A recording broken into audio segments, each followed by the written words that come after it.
El mito proviene de una palabra griega que es mito y quiere decir fábula. Entonces, una narración mitológica como la de Adán y Eva, lo que verdaderamente está buscando es transmitir de alguna manera y desentrañar, por lo tanto, realidades profundas, ¿ok? Que resultan inalcanzables para la mente y la razón del ser humano, de una manera racional, porque como ustedes saben, la mente humana o la razón del ser humano se nutre de la información que viene de los sentidos, entonces, para de alguna manera llegar a ciertas conclusiones. Es por eso que recurrir a un mito cuando resulta de gran utilidad, cuando se está buscando transmitir de alguna manera realidades profundas que superan o se encuentran más allá de la evidencia física. ¿Sí estamos? Entonces, este relato ustedes ya lo conocen muy bien, no lo vamos a repetir acá. Me gustaría hoy que nos centráramos en 3 puntos del relato, ¿sale? Miren, el primer punto, síganme por favor, el primer punto es entonces cuando se dice, Yahvé Elohim formó al hombre de polvo de la tierra, ¿no? Sopló entonces en sus narices y lo hizo un ser viviente. Esto lo que está indicando es que en el mito ya se está localizando perfectamente al ser humano en el reino material. Está formado de barro, de polvo de la tierra. ¿Estamos? Luego hay un segundo punto que es muy importante, ¿no? Ese segundo punto dice que Yahvé Elohim entonces en el centro del jardín puso 2 árboles, el árbol de la vida y el árbol de la ciencia del bien y el mal. ¿Ok? Y entonces impuso un mandato al hombre, le dijo, mira, de cualquiera de los frutos del árbol puedes comer, pero no puedes comer del fruto del árbol de la ciencia del bien y el mal, porque en el momento que lo hagas, morirás sin remedio. Eso es lo que le dice. Pero conforme avanza el relato, entonces todos sabemos que Adán y Eva comieron del fruto del árbol prohibido y no murieron. Quiere decir que más bien se les abrieron los ojos y se dieron cuenta que estaban desnudos. Esto nos está indicando en el mito que entonces la muerte de la que se está hablando es simbólica, no literal, como lo veremos más adelante. ¿Estamos hasta ahí? Luego, el tercer punto importante es entonces aquel del cual se dice, Yahvé Elohim en un momento dado sometió a Adán a un sueño profundo, el cual se durmió, quedó perfectamente dormido. Luego entonces, ¿qué hizo? Sacó una costilla de Adán y con esa costilla entonces creó a la primera mujer, a Eva. Pero luego de la misma manera la narración avanza como si Adán y Eva estuvieran despiertos. Pero la verdad es que el mito en ningún momento dice que de alguna manera los despertó. Lo durmió, pero no lo despertó. Entonces, ¿qué significa exactamente esto? Es una aparente contradicción. ¿Sí se entiende? Esto lo podemos ver acá. Lo que está diciendo el mito es que en el reino material entonces los seres humanos permanecen muertos o dormidos, pero la palabra muerto o dormido debe ser tomado entonces como una metáfora de algo más. Pero antes de entender a qué metáfora se refiere, entonces vale la pena entender a qué se refieren estos términos literalmente, no metafóricamente, literalmente.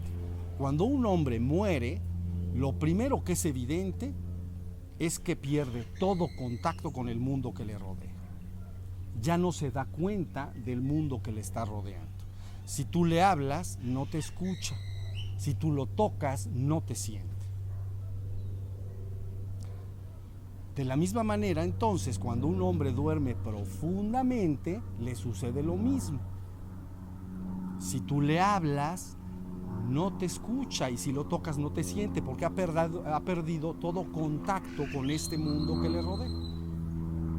Entonces, ¿qué es lo que significa en el mito exactamente que el ser humano permanece en el reino material muerto o dormido? Esa es la pregunta clave. ¿Ok? Lo que significa es que ha perdido todo contacto, ¿ok? Y no se da cuenta en lo absoluto de su naturaleza divina, que es Dios. Eso es lo que quiere decir. ¿Está claro?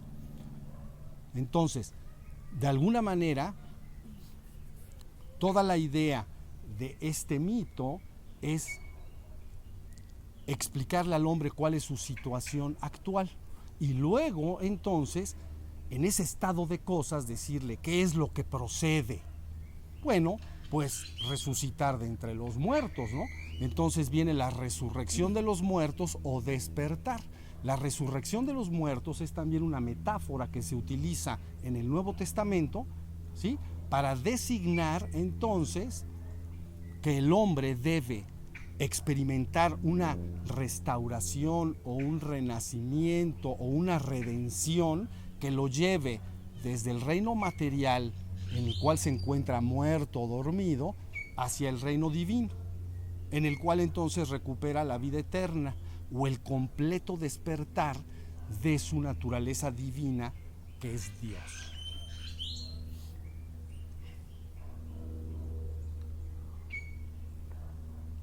Muy bien.